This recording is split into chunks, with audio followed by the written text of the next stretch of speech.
Seema and Vivek are partners sharing profit and loss in the ratio of 1:1, तो ये उनका profit sharing ratio equal, जो भी रहेगा, जो बांटना रहेगा वो equally बटेगा. From the following trial balance and additional information, prepare trading account, profit and loss account for the year ended March 2022 and balance sheet as on that date. तो basically अपने को ट्रेडिंग P&L बैलेंस शीट पूछा है. ठीक है, तो पहले trial balance का मार्किंग करते हैं. स्टॉक और ब्रैकेट में क्लियर बोला है 1 अप्रैल, मतलब ये क्लोजिंग है कि ओपनिंग स्टॉक है. तो ओपनिंग स्टॉक हम लोग कहां दिखाते हैं? ट्रेडिंग के डेबिट साइड. कोई डाउट है इसमें? ओके. Wages and salary. अभी एक मिनट सब लोग सुनो पहले, घाई मत करो. देखो यूजुअली क्या होता है, वेजेस आएगा तो ट्रेडिंग में, सैलरी आएगा तो पीएनएल में, बट यहाँ पे दोनों साथ में दिया है. तो जो पहला वर्ड रहेगा ना उसको इज्जत देने का. तो मुझे बताओ, वेजेस पहले है ना तो कहां दिखाने का? ट्रेडिंग में. ये अगर सैलरी पहले होता तो पॉइंट समझ गया? ठीक है, चलो. डेटर्स. डेटर मतलब मनी क्या है? रिसीवेबल है, तो किधर दिखाओगे? असेट. अच्छा, एक और चीज, एक शॉर्टकट दिमाग में बिठा लो. ये डेबिट में जितना भी आइटम होता है ना, या तो ये एक्सपेंस होता है या तो ये असेट होता है. क्या बोला? फिर से बोलना. डेबिट में जो भी आइटम होता है वो आइदर इट इज एक्सपेंस और असेट.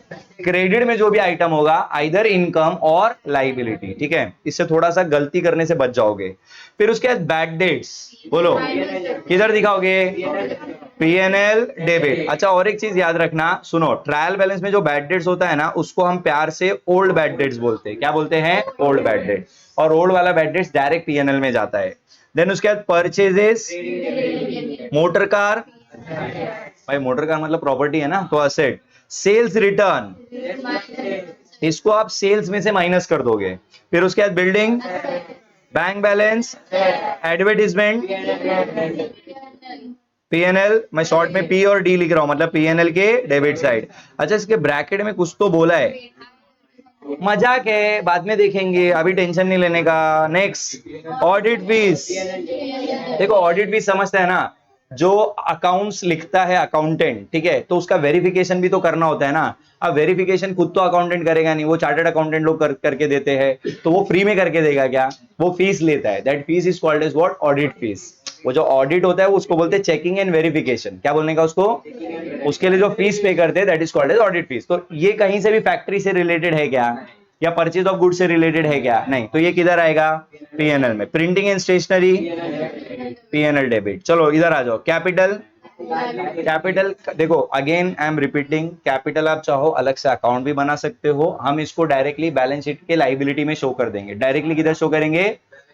अपने को कैपिटल अकाउंट बनाने का ऐसा कंपलसरी नहीं है. तुमको अगर इच्छा रहेगा बनाना है, बना सकते हो, कोई प्रॉब्लम नहीं है. ठीक है. अच्छा, क्रेडिटर्स, सेल्स. मैंने बताया था सेल अपना मेन इनकम होता है जो ट्रेडिंग के क्रेडिट में आता है. Purchase return less from purchase में से माइनस कर देंगे. इंटरेस्ट. अच्छा आप सुनो, अब ये जो इंटरेस्ट है ये एक्सपेंस है कि इनकम है? मैंने थोड़ी देर पहले क्या बोला था? डेबिट में आता है तो एक्सपेंस होता है और क्रेडिट में आता है तो इनकम. तो ये अपने लिए इनकम है, तो ये किधर आएगा? पीएनएल के. क्योंकि सेल को छोड़ के सब इनकम पीएनएल में आता है. पहले मेरे को बताओ, पोस्टिंग क्लियर है क्या? कोई डाउट है इसमें? कंफर्म. कोई भी एक आइटम नहीं समझा रहेगा, बिंदास पूछने का. सारी चीजें क्लियर है. अब एडजस्टमेंट. अच्छा, सॉल्व करते समय हम लोग पहले क्या सॉल्व करेंगे? तो एक एक एडजस्टमेंट में पढ़ते जाऊंगा और सॉल्व करते जाऊंगा. पहला एडजस्टमेंट पढ़ो. आई होप ये एडजस्टमेंट सभी को बहुत अच्छे से आता है. बताओ जल्दी से, पहला इफेक्ट किधर आएगा? तो हम ट्रेडिंग के क्रेडिट में जाके लिखेंगे बाय. ये अमाउंट कितना था? जरा अमाउंट देख के रखना है, तो बार बार मुझे स्लाइड करना पड़ेगा. अच्छा, क्लोजिंग स्टॉक का दूसरा इफेक्ट किधर आएगा?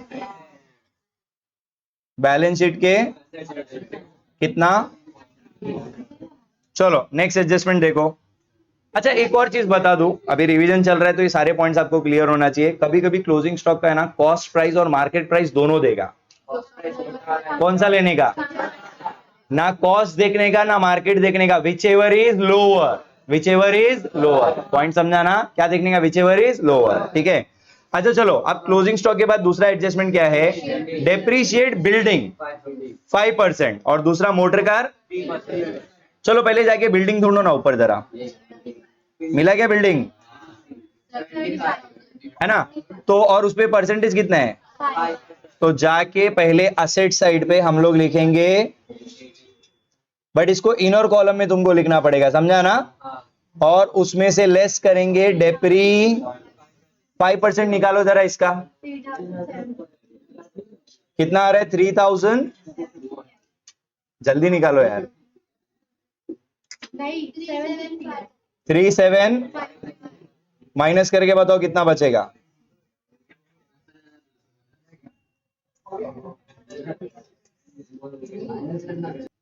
माइनस करके कितना आ रहा था बताओ जरा, कितना? अच्छा, और एक आइटम पे डेप्री था ना, किस पे था वो? मोटर कार का अमाउंट देखो ना क्या है, और उस पे डेप्री कितना परसेंट है, तो निकालो जरा 68,000 का 3%।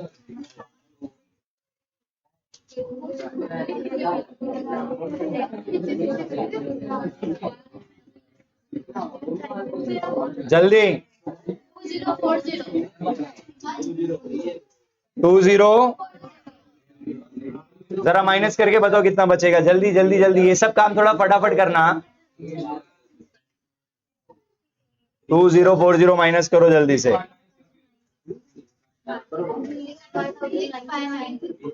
65,960। अच्छा सुनो ना, इधर इधर इधर भाई, अभी हो गया ना तो आंसर इधर अभी देखने का फटाफट। चलो, अब ये जो डेप्रीसिएशन है इनका, ये एडजस्टमेंट है ना बेटा, तो इसका सेकंड इफेक्ट भी दिखाना पड़ेगा। किधर दिखाओगे, ट्रेडिंग में या पीएनएल में?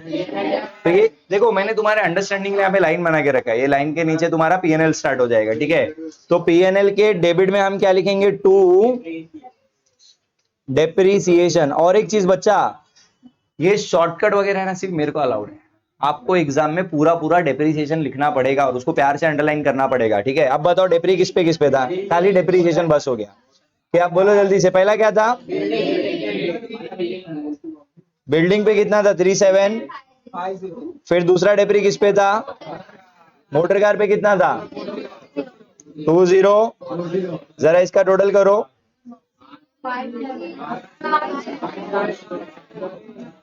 5790। एक मिनट, ये डेप्रीसिएशन वाला एडजस्टमेंट क्लियर है? चलो अब आगे बढ़ते हैं नेक्स्ट एडजस्टमेंट की तरफ। नेक्स्ट दिया है तुमको, क्रिएट अ प्रोविजन फॉर। अब जरा सुनना बच्चा लोग, इधर देखो, provision for bad debts basically इसका मतलब होता है न्यू आरडीडी। अब बेसिकली मैं न्यू क्यों बोल रहा हूं, बिकॉज मैंने थोड़ी देर पहले ही समझाया था कि जो ट्रायल बैलेंस में, भाई सब लोग जरा सुन लेना, जो बैड डेट्स और आरडीडी होता है वो ट्रायल बैलेंस में भी आ सकता है और एडजस्टमेंट में भी आ सकता है, और दोनों जगह पे आ सकता है। हाँ, तो याद क्या रखने का मालूम है, ट्रायल बैलेंस में बैड डेट्स आरडीडी जो दिखेगा उसको ओल्ड बोलने का, और जो एडजस्टमेंट में दिखेगा उसको क्या बोलने का? न्यू। तो फिलहाल एडजस्टमेंट में तो अपन इसको क्या बोलेंगे? न्यू। और थोड़ी देर पहले मैंने इसका इफेक्ट समझाया था कि पहले अपने को इसको डेटर में से माइनस करना पड़ेगा। किस में से? जाके ऊपर डेटर्स ढूंढिए। 1,32,000। तो जाके हम लोग सबसे पहले, और डेटर एसेट में लिखते, पता है ना कितना था? 1,32,000। फिर इसमें से हम माइनस करेंगे न्यू आरडीडी। देखा जाए तो इस सम में एक्चुअल में तुम सिर्फ आरडीडी लिख देते तो भी चलता, बिकॉज पहले से ट्रायल बैलेंस में आरडीडी दिया हुआ नहीं है। अब जल्दी से बताओ न्यू आरडीडी कितना था? 1800 था ना?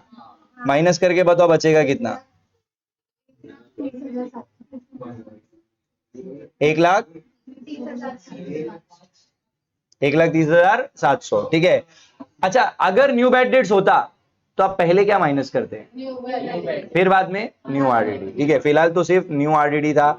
अब ये जो न्यू आरडीडी है, इसका बेसिकली इसका मतलब क्या होता है? फ्यूचर प्रोबेबल लॉस, कि अपने को लग रहा है फ्यूचर में इतना पैसा डूब सकता है, ठीक है? तो आप उसको किधर दिखाओगे? प्रॉफिट एंड लॉस के, तो पीएनएल के डेबिट में।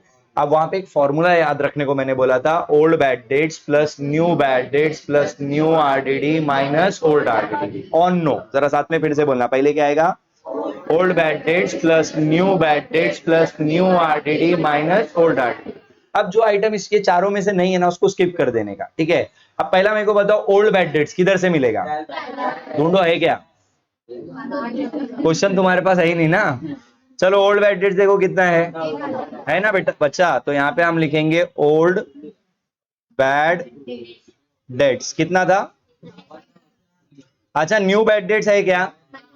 न्यू बैड डेट्स मतलब देख लो, एडजस्टमेंट में कोई बैड डेट्स, न्यू आरडीडी तो है ना बच्चा, और देख लो ट्रायल बैलेंस में कहीं पे आरडीडी नहीं है, मतलब ओल्ड आरडीडी नहीं है। तो यानी कि अपने फॉर्मूले में सिर्फ क्या आएगा, ओल्ड बैड डेट्स प्लस वो कितना था टोटल। अगर ओल्ड आरडीडी होता तो वो अपन माइनस करते थे, वो याद है ना, फिर से फॉर्मूला बोल रहा हूं, सुन लेना। Old bad debts plus new bad debts plus new RDD minus old RDD. मेरे को बताओ ये चीज क्लियर है पहले, कोई डाउट है? ठीक है, चलो आगे बढ़ते हैं नेक्स्ट एडजस्टमेंट की तरफ, देखना ध्यान से। प्रीपेड एक्सपेंस बोला है, प्रीपेड, और वहां पे मेंशन किया है क्या प्रीपेड है। तो पहले तो आपको वेजेस ढूंढना पड़ेगा, देखो यहाँ पे वेजेस एंड सैलरी था, और प्रीपेड उसमें से ऐड होगा कि लेस होगा ये 700। तो पहले हम लोग, और वेजेस किधर लिखते जल्दी बताओ, तो उधर है ना 3 लाइन छोड़ देना, वेजेस एंड सैलरीज क्या अमाउंट था, दोनों लिखने के कंपलसरी है। हाँ बेटा दोनों साथ में लिखना ही पड़ेगा ना। प्रीपेड कितना है, तो 8000। प्रीपेड का सेकंड इफेक्ट किधर जाएगा,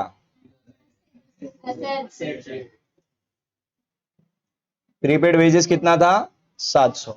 कोई डाउट है इसमें? चलो आगे बढ़ते हैं नेक्स्ट एडजस्टमेंट की तरफ। अभी प्रीपेड वेजेस के बाद नेक्स्ट एक लास्ट एडजस्टमेंट बचा है। अच्छा रिसीवेबल बेसिकली मतलब क्या हो गया भाई, आउटस्टैंडिंग है। अच्छा ये आउटस्टैंडिंग एक्सपेंस है कि इनकम है? रिसीवेबल वर्ड एक्सपेंस के लिए यूज होगा कि इनकम के लिए? तो ऑब्वियसली अपने को पहले तो इससे रिलेटेड इनकम ढूंढना पड़ेगा। तो यहाँ पे देखो इंटरेस्ट दिया था दीदी, रिसीवेबल पेएबल मतलब बाकी है ना, बाकी मतलब क्या है, आउटस्टैंडिंग है। तो रिसीवेबल मतलब रिसीव हो गया कि बाकी आने का, रिसीव थोड़ी ना बोल रहा है, रिसीवेबल बोल रहा है ना। ये तो एक मिनट, ऊपर इंटरेस्ट कितना दिया है, अब इसमें जो भी आउटस्टैंडिंग का अमाउंट है वो क्या हो जाएगा, तो बेसिकली वो 1800 में से 900 रुपए आपको और ऐड करना होगा। तो पहले तो बताओ ये जो इंटरेस्ट है इसको कहां दिखाएंगे, कौन से क्रेडिट, पीएनएल के। तो पीएनएल के क्रेडिट में एक लाइन छोड़ देना ग्रॉस प्रॉफिट के लिए, बाय इंटरेस्ट कितना दिया था, और उसमें ऐड करेंगे या तो आउटस्टैंडिंग लिखो या तो रिसीवेबल, दोनों चलेगा। कितना टोटल 2000। अब जल्दी से मेरे को बताओ ये जो तुमने अमाउंट ऐड किया है ये अमाउंट रिसीव्ड है कि रिसीवेबल है? तो असेट साइड पे आपको दिखाना पड़ेगा इंटरेस्ट कितना रिसीवेबल है। कोई डाउट इसमें? पक्का? तो विद दिस कहने से all the adjustments are done. अब अपने को सिर्फ क्या करना है, पोस्टिंग करना है। तो पहला सम प्रैक्टिस कर रहे तो इसके लिए मैं पूरा कर देता हूं। तो पहले आप देखोगे सबसे पहले तो आपको ओपनिंग स्टॉक दिया है, बोलो किधर दिखाने का, तो ये ट्रेडिंग अकाउंट के डेबिट पे पहली लाइन में हमेशा लिखना है टू ओपनिंग स्टॉक। क्या अमाउंट है देखते रहना फटाफट, बोलो कितना था भाई, अमाउंट पे आप लोग ध्यान रखना जरा। ओपनिंग स्टॉक के बाद नेक्स्ट क्या था, wages and salary. Already exam में क्या करना मालूम है, एडजस्टमेंट करते समय जो जो आइटम तुम ऑलरेडी लिख दोगे ना उस पर टिक कर देने का। तो टिक कर दोगे ना, डेटर्स हो चुका है, बैड डेट्स हो चुका है, परचेज किधर आएगा, तो टू परचेजेस। कितना है परचेजेस देख के बताओ, कितना था 1,48,000। एक मिनट, यहाँ पे देखो परचेज रिटर्न भी है, तो हम लोग पहले परचेज दिखाएंगे 1,48,000 और उसमें से माइनस करेंगे परचेज रिटर्न विच इज 4,000, तो नेट फिगर 1 लाख। कोई डाउट है इसमें? चलो परचेज के बाद देखो नेक्स्ट क्या है, परचेज के बाद सेल रिटर्न, क्योंकि मोटर कार तो हो चुका है ना, तो सेल रिटर्न आप किधर लिखोगे बेटा, पहले उसके लिए आपको सेल लिखना पड़ेगा। क्या लिखना पड़ेगा, जरा सेल्स ढूंढो ना, और रिटर्न कितना है, रिटर्न वो भी देख के रखो। ओके, सेल कितना था 1,84,000 और इसका रिटर्न कितना था, तो माइनस करके बचेगा कितना 1,82,200। Next adjustment, sorry next posting देखो किस चीज का है, बिल्डिंग हो चुका है, बैंक बैलेंस अमाउंट देख लो कितना है, तो बैंक बैलेंस क्या अमाउंट है बोलो, क्या बोला? 35,000। फिर उसके बाद क्या था? अच्छा, एडवर्टीजमेंट पे एक्चुअली एक हिडन एडजस्टमेंट है, वो मैं देखना भूल गया, नहीं तो मैं इसको भी पहले कर देता था। अब ये भी ध्यान से सुनना। देखो, एडवर्टीजमेंट का जो अमाउंट दिया है वो कितना दिया है? 4,500। और उसके नीचे ब्रैकेट में एक हाईलाइट करके रखा है कि it is paid for 9 months only. तो मेरे एक सवाल का जवाब देना बच्चा, साल में कितना महीना होता है? 12 महीना होता है। लेकिन बाकी किसी आइटम के बारे में नहीं बोला, बट इसके नीचे हाईलाइट करके रखा है कि भाई हमने एडवर्टीजमेंट सिर्फ 9 महीने का भरा है, तो साल में होता 12 महीना है, आपने पे किया 9 महीने का, तो कहना है इसे 3 महीने का पे करना बाकी है। मतलब क्या है? तो 12 महीने में से अगर कुछ भी कम है ना, तो समझ जाना वो क्या है? आउटस्टैंडिंग है। मतलब अगर तुमको सिंपल मैं बताता हूं, तुमको अगर रेंट बोला और ब्रैकेट में बोला पेड फॉर 10 months, तो इसका मतलब क्या हुआ? 2 महीना पे करना बाकी है। पहले इतना समझा क्या कि भाई आउटस्टैंडिंग है, कैसे अमाउंट निकालेंगे वो तो सेकेंडरी है। पहले बताओ ये क्लियर है? अब अमाउंट निकालने का तरीका जरा समझ लेना। मुझे एक चीज बताओ, ये जो 4,500 ये कितने महीने का है? तो डिवाइड बाय 9 कर दो। डिवाइड बाय क्या कर दो? तो मेरे को बताओ, डिवाइड बाय 9 करेंगे तो 1500 या 500? तो ये जो 500 तुमको मिला, ये तुम्हारा पर मंथ का फिगर मिल गया। ये समझा क्या? ये 1 महीने का फिगर मिल गया। बट मेरे को बताओ, आउटस्टैंडिंग 1 महीना है कि 3 महीने है? तो मल्टीप्लाई बाय 3 कर दो, तो 3 महीने का अमाउंट कितना आएगा? 1 मिनट, ये 1500 रुपया आउटस्टैंडिंग है, कैसे निकाला? समझा? क्लियर है? देखो, once again I am repeating, जितने महीने का पेड है पहले उतने से डिवाइड करो, तो तुमको 1 महीने का फिगर मिल जाएगा। अब 1 महीने का मिल गया, तो जितने महीने का आउटस्टैंडिंग है उतने से मल्टीप्लाई करो, आंसर आ जाएगा। तो जाके सबसे पहले हम लोग एडवर्टीजमेंट यहां लिखेंगे, कितना भाई? 4,000। और इसमें आउटस्टैंडिंग कितना ऐड करेंगे? तो पूरे साल का कितना हो गया? अब जल्दी बताओ, ये आउटस्टैंडिंग एक्सपेंस है, तो इसका सेकंड इफेक्ट किधर आएगा? लाइबिलिटी में। कैपिटल के लिए थोड़ी जगह छोड़ देना, एक 7-8 लाइन, और उसके बाद लिखना आउटस्टैंडिंग एडवर्टीजमेंट। भाई तुम पूरा लिखना एडवर्टीजमेंट, एडीवीटी मत लिख देना। कितना एडवर्टीजमेंट आउटस्टैंडिंग है? 1,500। कोई डाउट है इसमें? ठीक है, चलो नेक्स्ट आइटम देखो। उसके बाद क्या था? कितना है? 5,000। तो ऑडिट फीस जाके पीएनएल में दिखाएंगे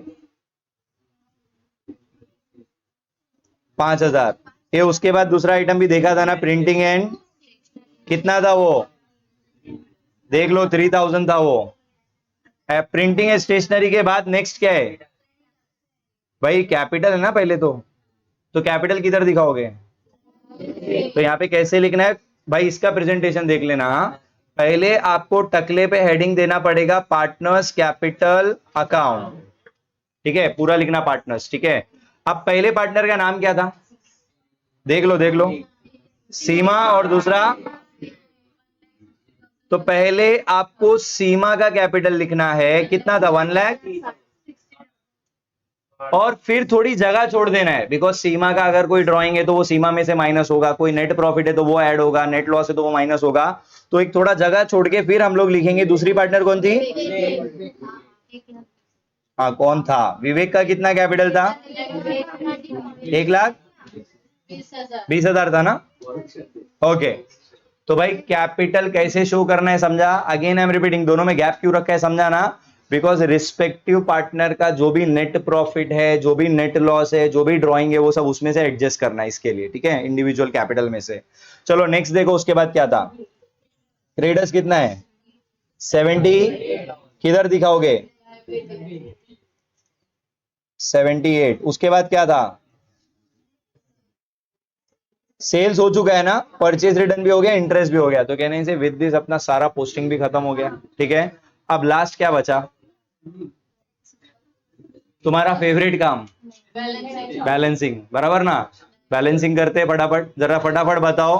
काम बांट लो, पुरुष मंडल डेबिट का टोटल करो, महिला मंडल क्रेडिट का, जल्दी।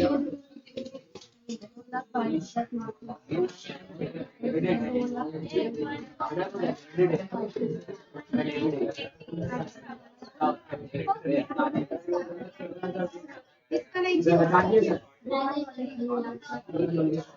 हाँ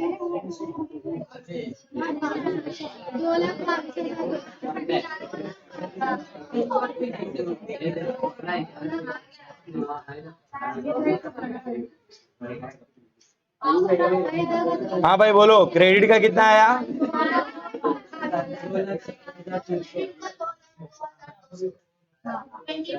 एक मिनट, ये तुम लोग जो बोल रहे हो ये क्रेडिट का बोल रहे हो, बराबर है? क्रेडिट का कितना है? 2 लाख। और क्रेडिट का टोटल कितना है? सॉरी सॉरी सॉरी, ये क्रेडिट का है ना? डेबिट का कितना है? डेबिट का 2 लाख 1,77,000।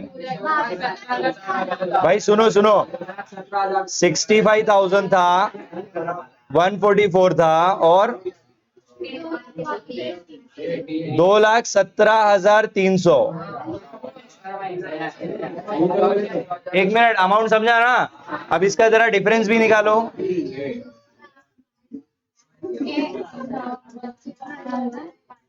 2,17,300 कितना होता है? तो अब सुनो इसको लिखने का तरीका। आपस में जो भी वार्तालाप है उसको बंद करो, पूरा कंसंट्रेशन मेरे को यहाँ चाहिए। देखो जो, क्योंकि मैं टोटल हर सम में नहीं बताऊंगा, ये एक ही बार बैलेंसिंग बताऊंगा। जो टोटल बढ़ा है ना बेटा, वो टोटल के दोनों साइड लिखने का। मतलब यहाँ पे भी 2,22,200 आएगा, और यहाँ पे भी कितना आएगा? 2,22,200। और जो तुमने बैलेंस निकाला है ना, इस बैलेंस को हमेशा लोअर साइड पे दिखाने का। किधर दिखाने का? तो अपना फिलहाल लोअर साइड यही है ना, तो यहाँ पे लिख देंगे कितना? 4,900। और ये जो बैलेंस है इसको बोलने का ग्रॉस। समझा ना? और अगर डिफरेंस इधर आएगा तो ग्रॉस लॉस बोलने का। ठीक है, अब ये जो प्रॉफिट है इसको नीचे पीएनएल में उतारने का, क्रेडिट साइड पे by gross profit brought down. कितना? 4,900। पहले मेरे को बताओ, ये ग्रॉस प्रॉफिट का फंडा क्लियर है? अब जल्दी से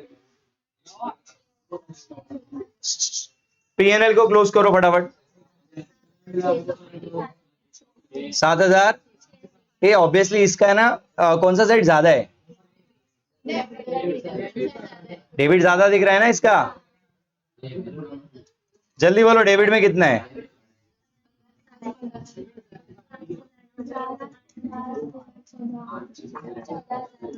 5,790।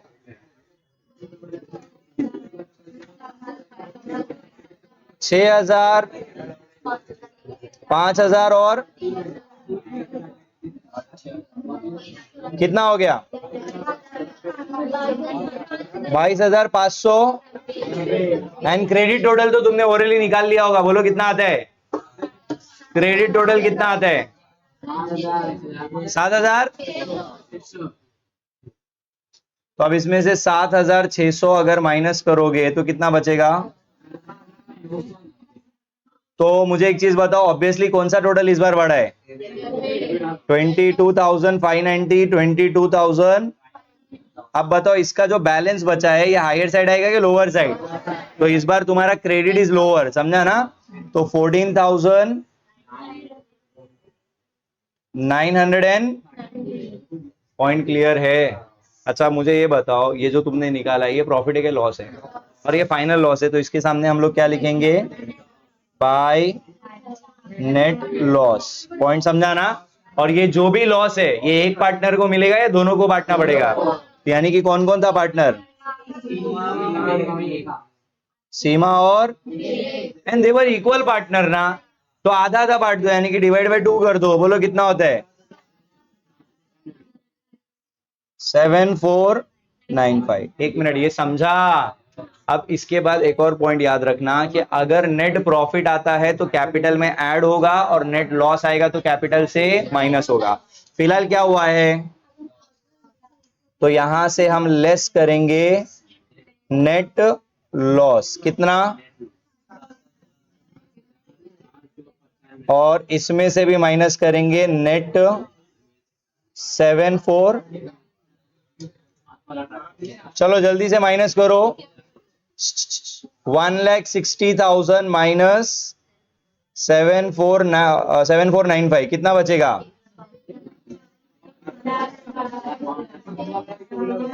505 1,20,000 में से ही माइनस करो, कितना बचेगा? 1,00,000। चेक कर लो बराबर है क्या? 1,12,505 राइट है।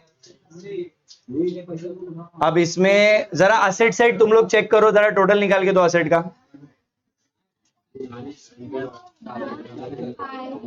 अमाउंट को 505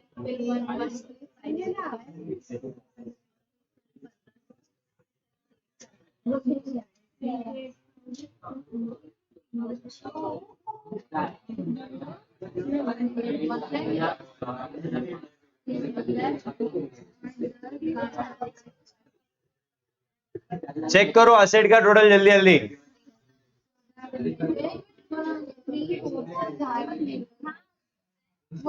आ रहा है? तो फाइनली मिशन सक्सेसफुल। अगर ये हो जाता है तुम्हारा तो पूरे के पूरे 12 मार्क्स तुमको मिल सकते हैं, बशर्ते आपने सब चीज सही सही लिखी है तो। ठीक है, कोई डाउट शंका हाँ ऑब्वियसली अगर आप ज्यादा गंदगी करोगे तो मार्क्स कटने के चांसेस है। ठीक है, सीडी बीडी का शॉर्ट फॉर्म चलेगा, अकाउंट लिखने का जरूरत नहीं है।